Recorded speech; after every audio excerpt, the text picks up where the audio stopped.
Perkenalkan, nama saya Syahputra Priyambudi dari Institut Manajemen Wiyata Indonesia, Prodi Akuntansi.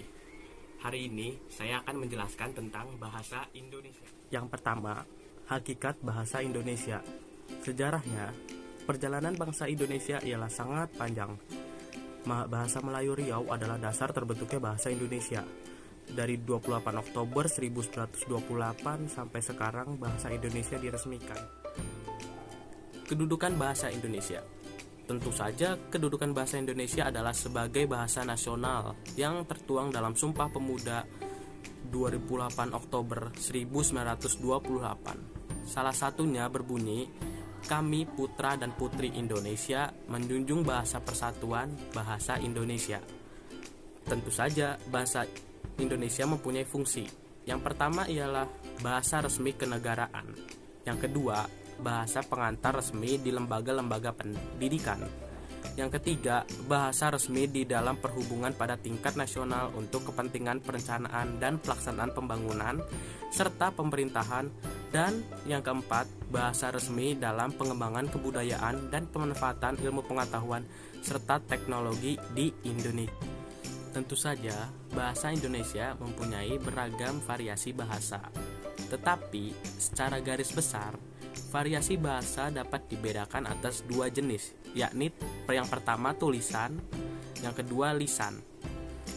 Tetapi ada perbedaan dari variasi bahasa tersebut. Yang pertama, variasi lisan lebih singkat daripada variasi tulisan. Yang kedua, pada variasi lisan diperlukan kehadiran orang kedua sebagai pihak mitra bicara. Sebaliknya, variasi tulisan tidak terlalu perlu. Konteks situasi diperlukan dalam variasi lisan. Sebaliknya, variasi tulisan tidak perlu. Dan yang terakhir ada keotentikan informasi dalam variasi lisan lebih sulit diperoleh dibandingkan variasi tulisan. Penggunaan susunan kalimat. Dalam bahasa Indonesia terdapat beberapa susunan kalimat. Salah satunya adalah penggunaan bahasa tak resmi dan resmi. Contoh bahasa tak resmi adalah surat ke teman, dan contoh bahasa resmi adalah surat untuk lamaran kerja. Yang kedua adalah bahasa tidak baku dan bahasa baku. Contohnya adalah mengkonsumsi. Mengonsumsi adalah bahasa tidak baku, sedangkan bahasa bakunya adalah mengkonsumsi. Pembahasan kedua yaitu ejaan yang disempurnakan.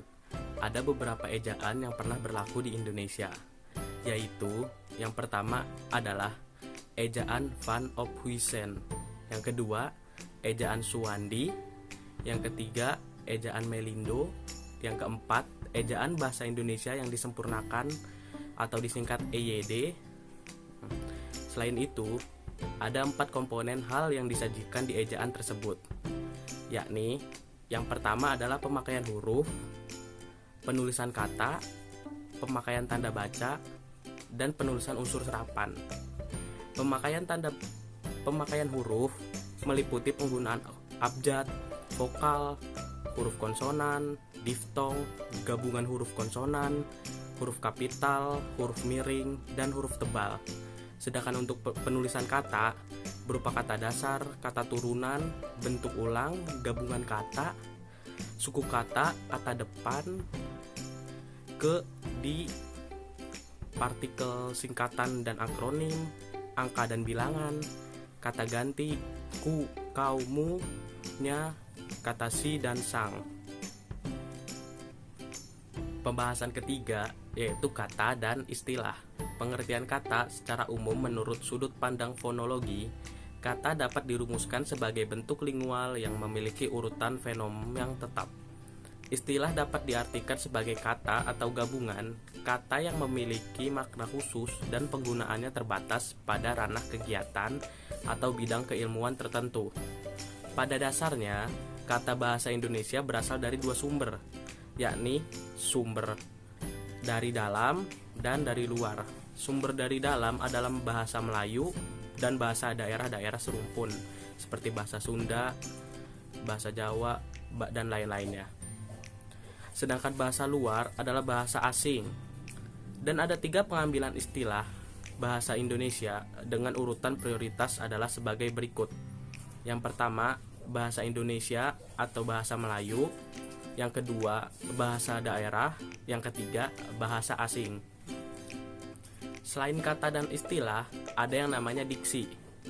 Diksi adalah kemampuan memilih suatu kata yang tepat di antara sejumlah kata bersinonim untuk digunakan dalam konteks tertentu. Sedangkan sinonim adalah kata yang memiliki makna yang sama atau mirip dengan kata lain yang bentuknya berbeda. Selain itu, ada juga yang disebut kehomoniman, yang berarti keadaan yang menunjukkan bahwa sejumlah kata yang berbeda memiliki bentuk yang sama. Contohnya, bank yang akhirannya K mempunyai makna lembaga keuangan, sedangkan bank yang akhirnya G mempunyai makna artinya kakak laki-laki, dan penyebutannya sama. Ada pula yang disebut konotatif dan denotatif. Konotatif adalah makna bukan sebenarnya, sedangkan denotatif adalah makna yang sebenarnya. Contoh, keras kepala, makna konotatif adalah orang yang susah dinasehati. Sedangkan makna denotatif ya adalah orang yang benar-benar kepalanya keras. Pembahasan selanjutnya, kalimat. Kalimat adalah susunan dari beberapa kata yang mempunyai makna. Kalimat juga mempunyai unsur yaitu subjek, predikat, objek, pelengkap, dan keterangan.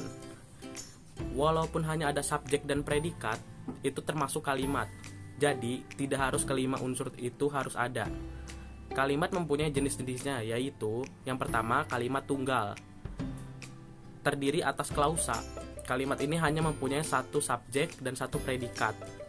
Sedangkan kalimat majemuk, jenis yang kedua adalah kalimat majemuk, kalimat yang terdiri atas dua klausa atau lebih.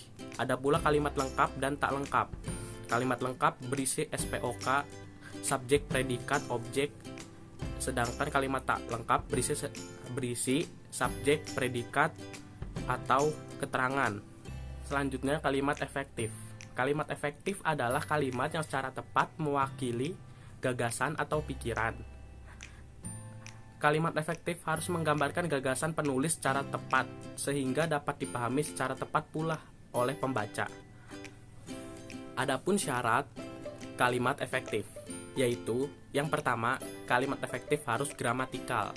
Yang kedua, kalimat efektif harus lugas. Yang ketiga, kalimat efektif harus memperhatikan aspek penekanan. Dan yang keempat, kalimat efektif harus sejajar.